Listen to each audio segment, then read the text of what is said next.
Filosofía en tiempos de no filosofía podcast.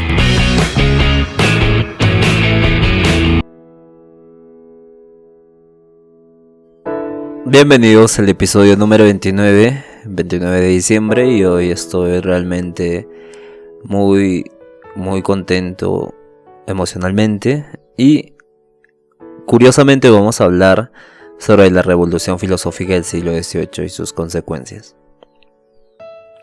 Este siglo es el siglo de las luces, ¿no? Es el siglo de la ilustración, o sea que es una revolución en las ideas políticas, en la ciencia, en la religión, en la parte social de la sociedad, ¿no? En la parte social del cambio social que ocurre en Inglaterra, con movimientos en Europa, ¿no?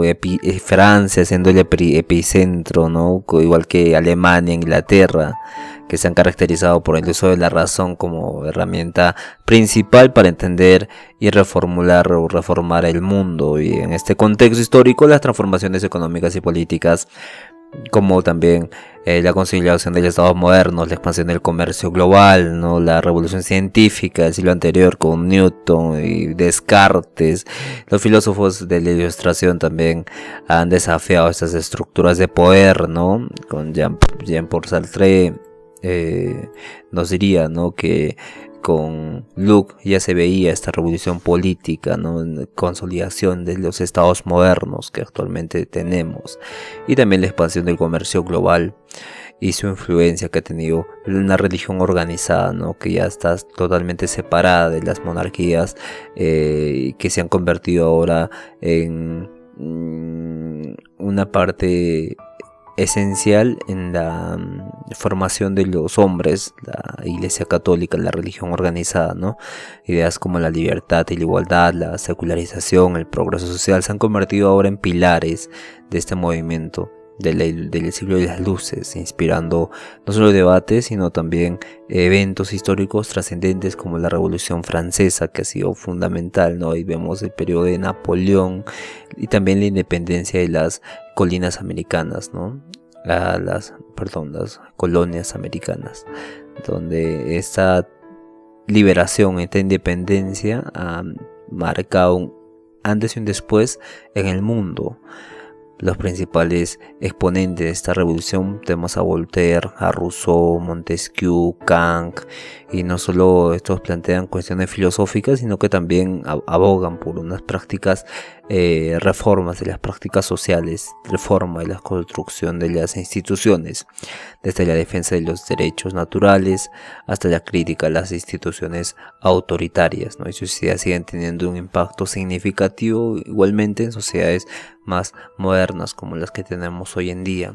En el siglo XVIII este periodo de cambios así han sido muy importantes.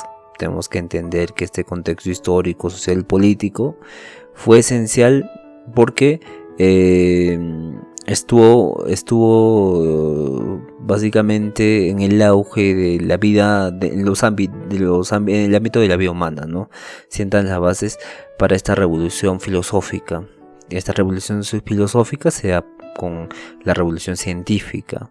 El hombre ya deja de ver al mundo como una creación exterior que se tiene que manifestar, y nosotros somos receptores de ese conocimiento que se ha manifestado en nosotros, sino que el hombre participa de ese conocimiento, ¿no?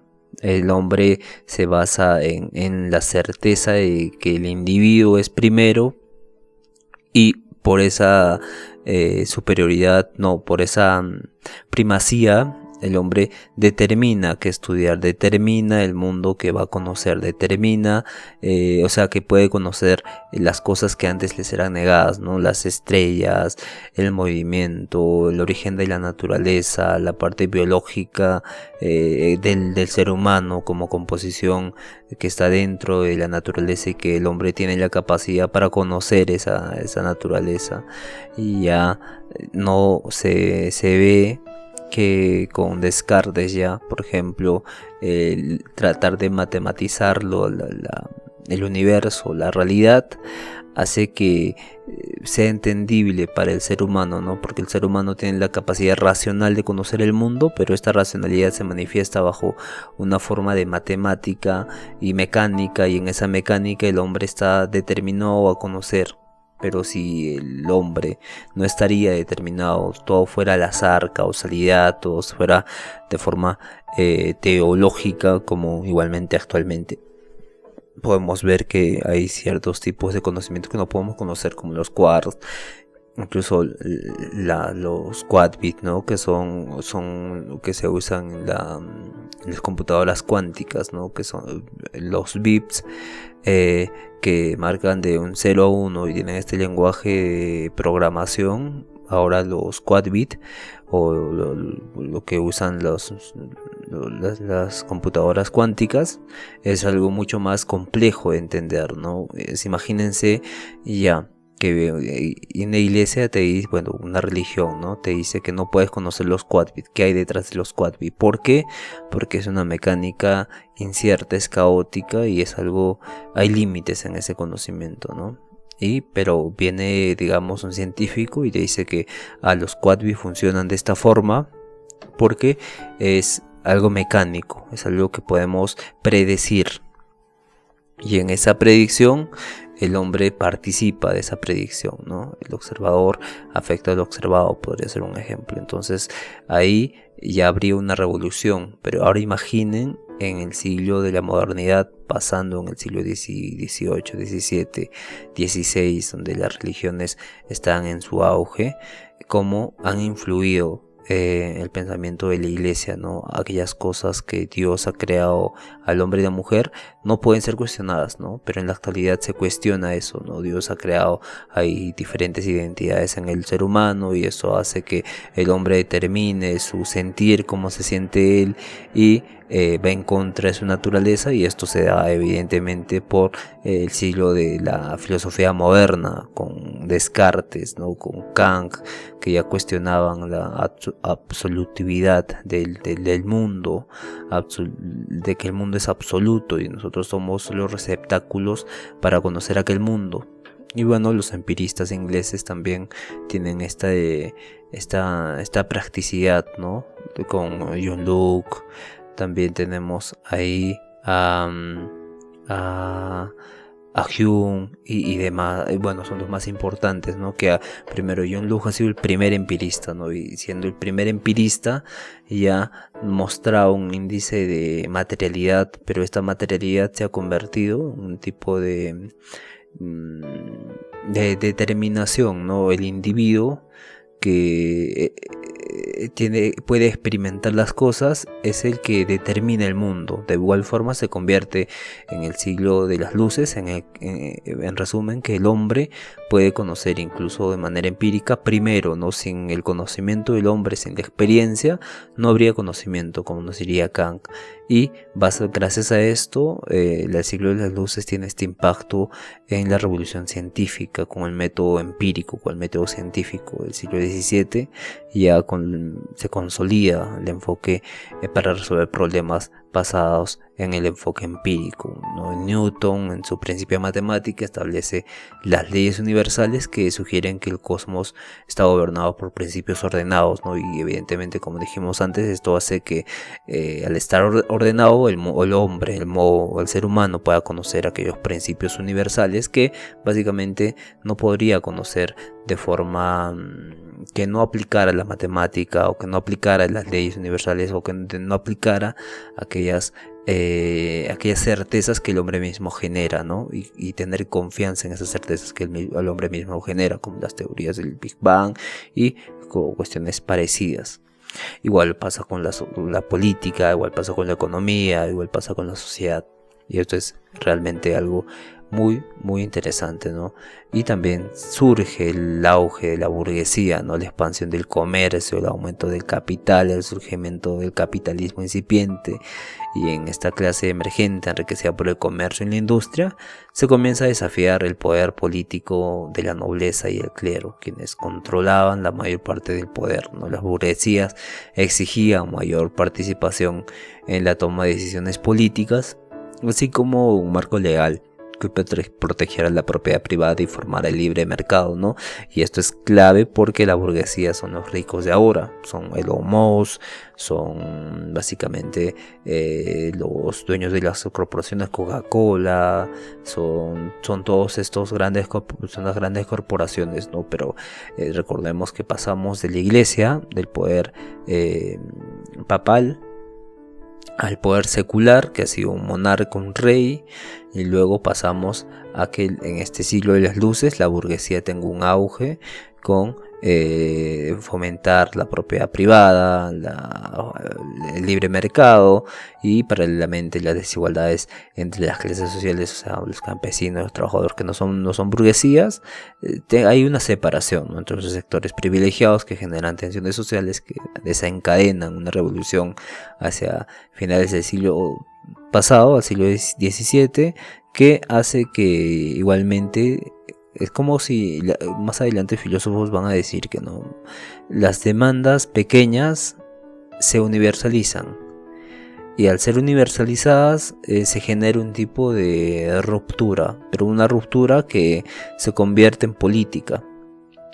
Por ejemplo, yo vendo pescados, pero yo hago creer a mis vecinos que necesitamos pescados porque se van a acabar, se están extinguiendo. Entonces voy a la junta del pueblo y digo, necesitamos comprar más pescados y necesitamos criar más pescados, ¿no? Para esto necesitamos una ley que me diga a mí que tengo un préstamo que me puedan dar los vecinos para crear esta pecera, esta piscigranja, por así mencionarlo.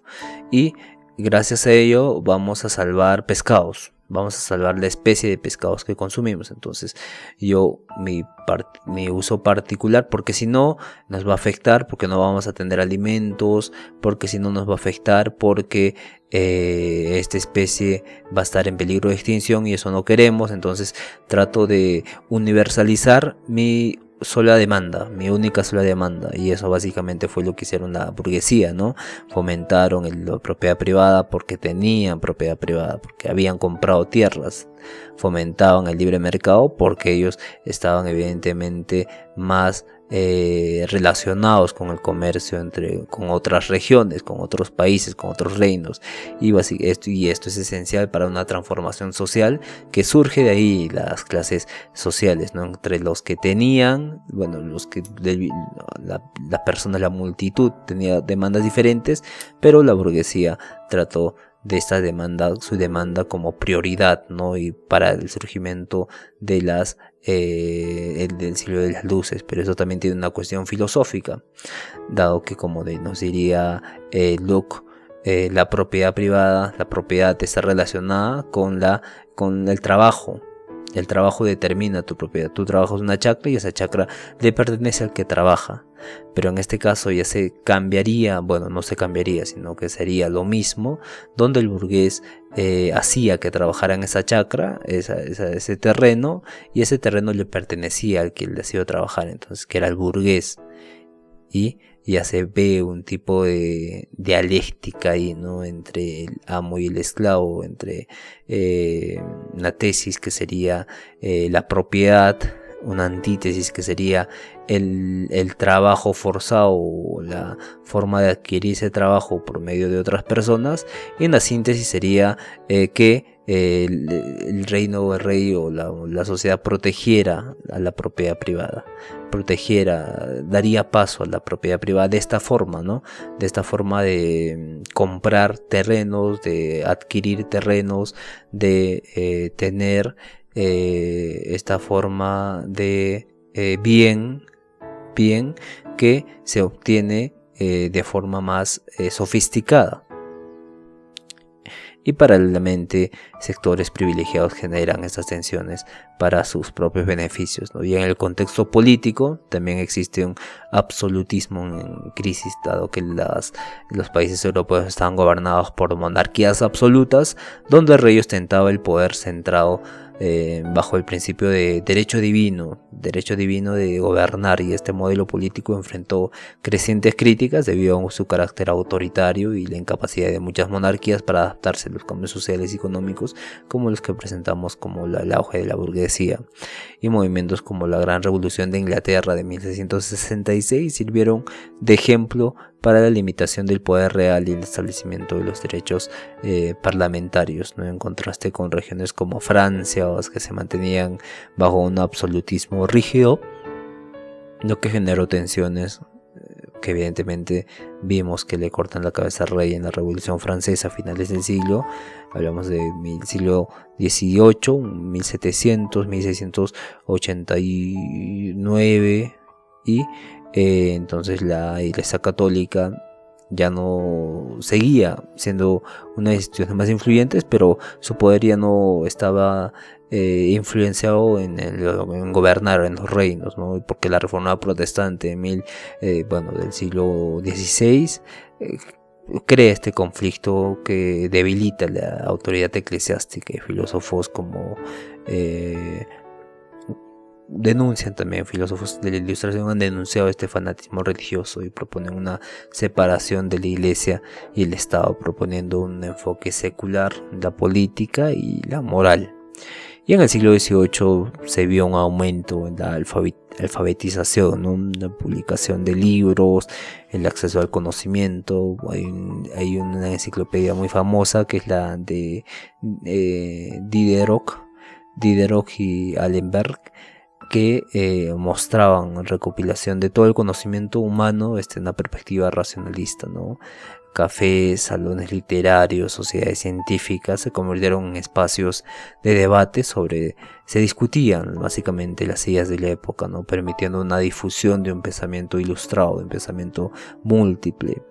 Y en este contexto histórico, social y político, ha preparado el terreno para la Ilustración y la reforma filosófica, ¿no? Fue un momento en el que los avances científicos, las transformaciones económicas, las tensiones sociales convergen, desafiando las tradiciones y abriendo paso a nuevas formas de pensar que cambiarían la historia, que cambiarían el mundo.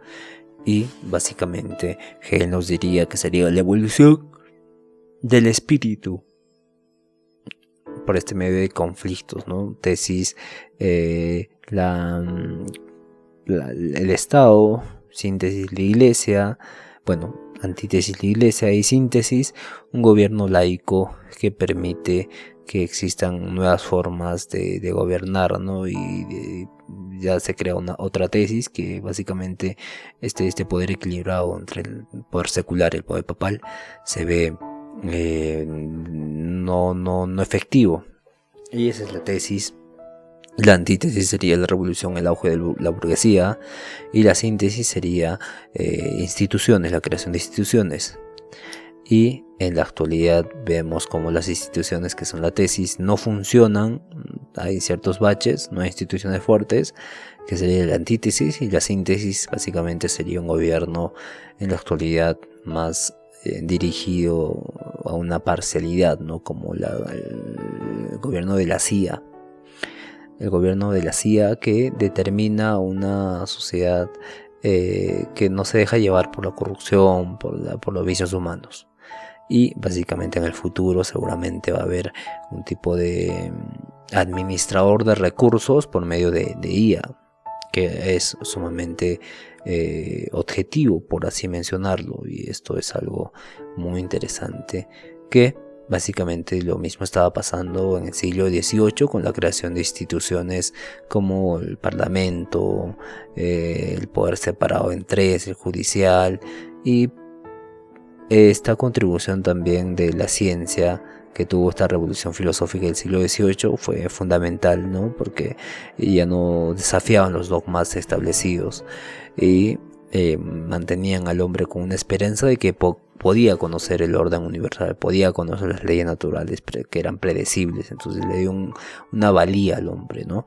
Y la razón de Descartes, ¿no? de la duda metódica, ¿no? Su énfasis en la experiencia también se convirtió en un modelo para los pensadores del siglo XVIII, ¿no? Luego pasa el Renacimiento, ¿no? Había puesto al ser humano en el centro del conocimiento, promoviendo un espíritu de curiosidad y escepticismo hacia la autoridad. Los textos como Platón, Aristóteles, Séneca, Cicerón han inspirado a filósofos y a repensar cuestiones fundamentales sobre la ética, la política, la naturaleza humana, y la expansión de la imprenta permitió a la difusión de ideas, sentó las bases para un público más instruido en el siglo XVIII, ¿no? Esta revolución también de las luces se da con esta expansión de la imprenta como fuente. Es como, imagínate el internet, ¿no? La creación de internet fue algo sumamente importante que no nos damos cuenta. Lo mismo pasaba en este tipo de siglo XVIII de las luces, donde la imprenta se convirtió en el internet de este siglo, que ha permitido que la expansión del conocimiento humano, difusión de ideas, teorías, ciencias se expanda por todo el mundo.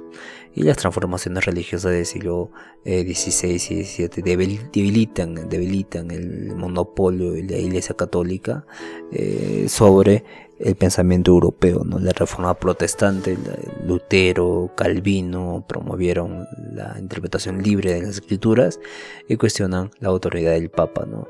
Guerras como la Guerra de los 30 años resaltan la necesidad de tolerancia religiosa y también de secularización, ¿no? Y en el siglo XVIII esas ideas llevaron a una mayor rechazo del fanatismo religioso y el surgimiento de visiones deístas y ateístas en la filosofía ilustrada, ¿no? Panteístas también, como la de Spinoza, ¿no? En los eventos del siglo XVII, que es un poco lo que posterior, ¿no? El inicio del siglo de las luces, proporciona un marco político para el siglo XVIII, con John Locke en su obra, ¿no? El Tratado sobre el Gobierno Civil de 1690. Locke defendió los derechos naturales a la vida, la libertad, la propiedad y siente las bases para el pensamiento democrático. En este evento, por ejemplo, en la Revolución Gloriosa de Inglaterra de 1688, establece un modelo monárquico, parlamentario y limitado que inspira las difusiones sobre la separación de poderes. También la expansión de los espacios de debate público, ¿no? Los cafés, las sociedades científicas, la enciclopedia con Diderot y D'Alembert. Ya se crea un tipo de expansión de conocimiento, de cultura, de comunicación. Y la parte fundamental, ¿no? La parte que nos interesa es cómo pensadores han vivido en esta época, ¿no? Por ejemplo, Voltaire, que vivió en 1694-1778, tiene ideas bastante directas, ¿no? Contra la tolerancia la tolerancia religiosa, ¿no? Tenemos que tolerar a todas las religiones porque en la Guerra de los 30 años se daba esta forma de conflicto en la humanidad, ¿no? Después defiende también la libertad de expresión, la critica el absolutismo y la influencia opresiva de la Iglesia en la política, y es un ferviente defensor de los derechos individuales y el pensamiento crítico, ¿no? Cartas filosóficas en 1734 hace una comparación entre las instituciones inglesas y las instituciones francesas. Y en el Cándido en 1759 hace una sátira filosófica que critica el optimismo ciego y los abusos del poder.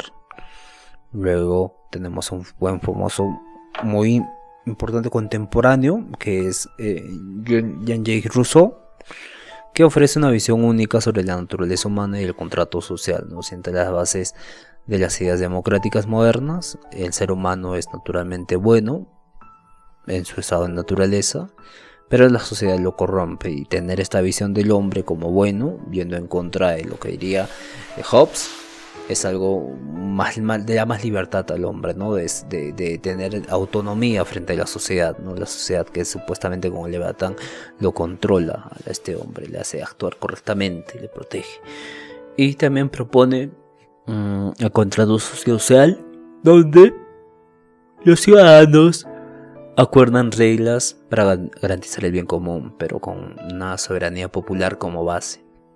Un tipo de democracia como base. Y también la importancia de la educación natural, ¿no? Plantea en su obra Emilio, planteaba muchas reformas educativas y cómo tenía que estar dirigido la educación no solo en el ámbito cultural, sino también en el ámbito de no estar afianzado dogmáticamente, absolutamente con la iglesia. Y también el contrato social de 1762 proclama la soberanía que reside en el pueblo, ¿no? El pueblo tiene el poder. Y en el discurso sobre el origen de la desigualdad, que es este texto es un concurso que hace. Este concurso no lo gana, pero hace una crítica a las desigualdades sociales creadas por la propiedad privada. Pero este texto es mucho más complejo, ¿no? En el discurso sobre el origen de las desigualdades nos habla primero del estado de naturaleza, que este estado hace que el hombre tenga en estado de naturaleza, o sea, en el estado inicial, donde no había sociedad, hace que este hombre se conozca a sí mismo mediante el otro. Un poco hablaba sobre este tipo de pensamiento de Hegel, pensamiento hegeliano, ¿no?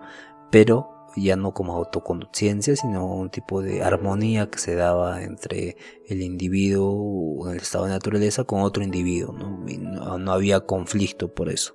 Y por eso mencionaba que el hombre era bueno y que la sociedad lo corrompía, ¿no? Pero acá también esta sociedad crea el amor propio y se olvida del amor a sí mismo.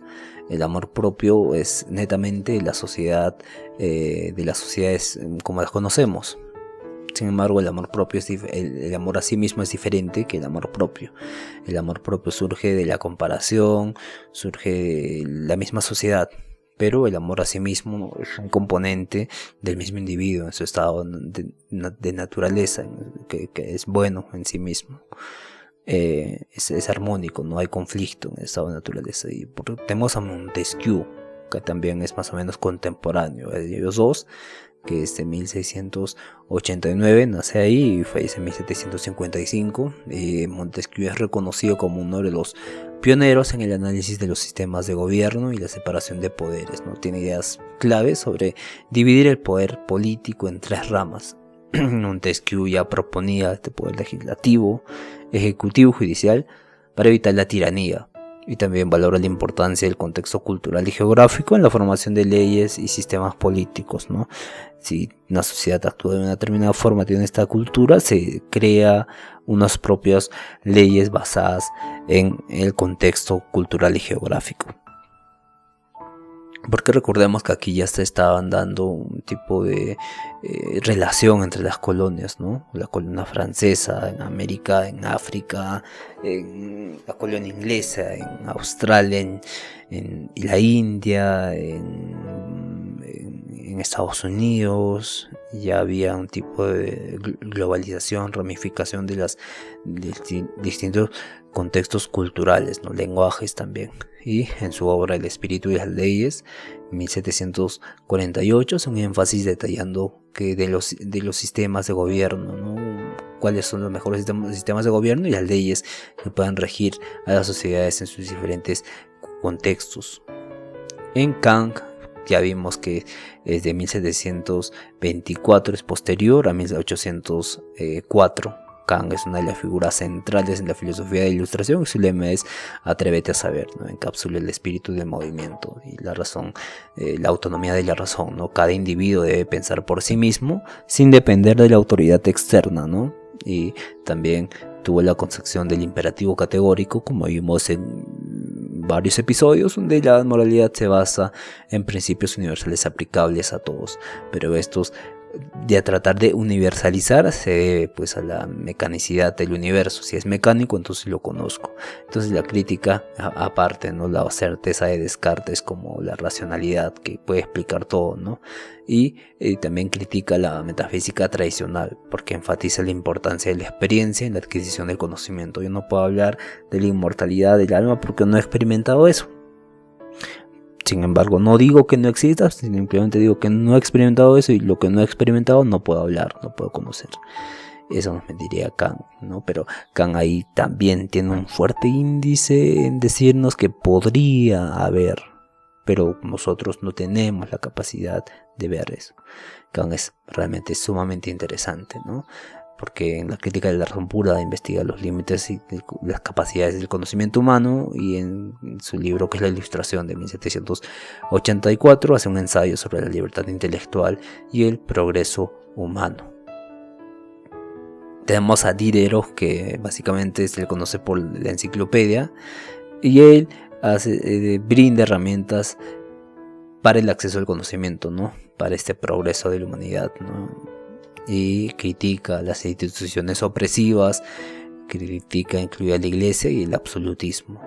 Tienen bastantes enciclopedias, y la más conocida es sobre las artes y oficios, ¿no? Y también razonando el diccionario razonado de las ciencias, artes y oficios, como se titula, ¿no? Y es una recopilación de saberes diseñado para difundir el conocimiento entre la población. Adam Smith, básicamente 1724 a 1780, contemporáneo legítimo, bueno, no vamos a decir legítimo, sino contemporáneo de Kant.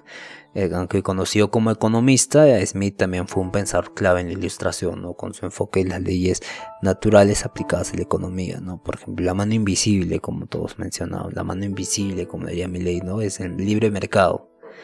Cuando se deja actuar sin restricciones, produce beneficios para todos. La mano invisible de Adam Smith. La importancia de la división de trabajo para el progreso económico también es una idea suya, y la moralidad en la economía, ¿no? Las interrelaciones económicas deben basarse en la empatía y los valores éticos. En su libro La riqueza de las naciones, de 1776, es una obra moderna de economía que nos habla de esta mano invisible, de este progreso de la división de trabajo, de la moralidad en la economía, y básicamente influye mucho en la actualidad, ¿no? Porque vemos como hay un cierto tipo de metafísica en el libre mercado, ¿no? El libre mercado decide qué producto se vende y qué producto no se vende, y es algo invisible que no podemos ver, que no podemos predecir, pero podemos ver tendencias, ¿no? Que lo más barato y a buen precio ordena los productos, ordena la producción, ¿no? Si se produce eso a menor precio y se vende a mayor precio, o si es de buena calidad y se produce en menos tiempo, es mucho mejor que algo que se produce demora mucho en producir y se vende más caro.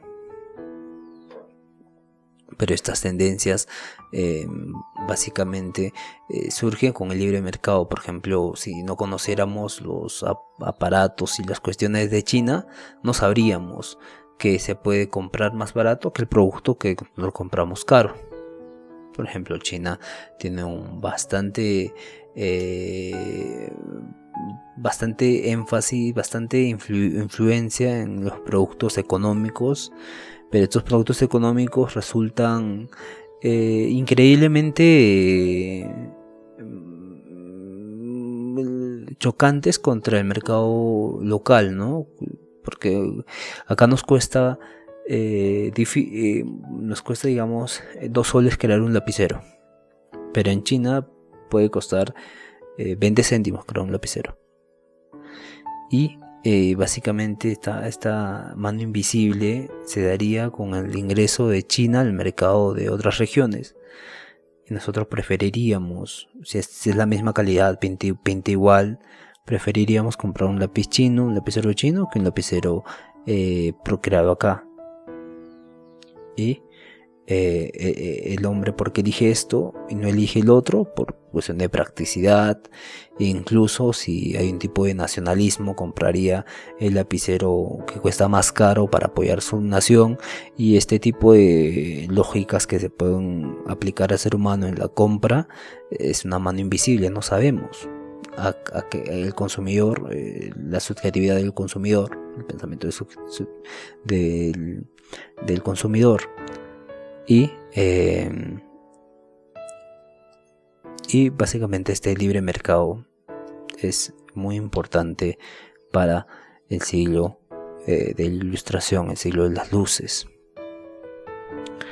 También podríamos hablar ahora de la hegemonía religiosa, ¿no? Voltaire denuncia este fanatismo religioso y la intolerancia, defendiendo la libertad de conciencia y la separación de la Iglesia y el Estado, ¿no? Su famosa frase "Ecrasset infame, aplasten la infamia", se refería al clero corrupto. Diderot también con su enciclopedia trata de difundir ideas críticas sobre cómo la religión organizada y promover un enfoque secular de la educación y la política. Kant promovió la autonomía moral del individuo, afirmando que los seres humanos no necesitaban de mediación de instituciones religiosas para determinar lo que era lo correcto y lo incorrecto, porque había una ley universal que se manifestaba con el imperativo categórico. Pero vimos cómo está relacionado, como todo está relacionado, ¿no? Está relacionado ahí, por ejemplo, la ética con la Iglesia, pero esta ética con la Iglesia está relacionada también con el poder político, y este poder político está relacionado también con el auge de la burguesía, y el auge de la burguesía está relacionado con la propiedad privada, y la propiedad privada está relacionada con la libertad del individuo, y la libertad del individuo está relacionada con la autonomía moral de este individuo, ¿no? Si el moral es libre, es responsable moralmente. Y vemos cómo el siglo de la Ilustración es todo un conjunto de herramientas, diferentes ideas, pensamientos que se relacionan unos con otros para el desarrollo de la humanidad. Bien, llegamos al fin de este episodio. Nos vemos el día de mañana, que vamos a hablar del impacto de la revolución filosófica en la ciencia y la política de forma más específica.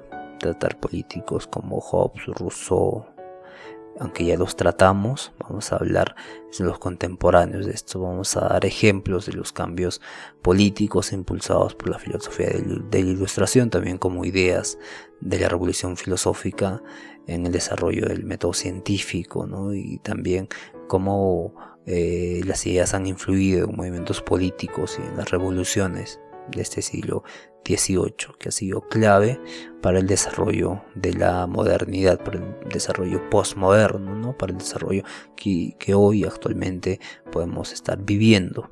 Bien, nos vemos el día de mañana.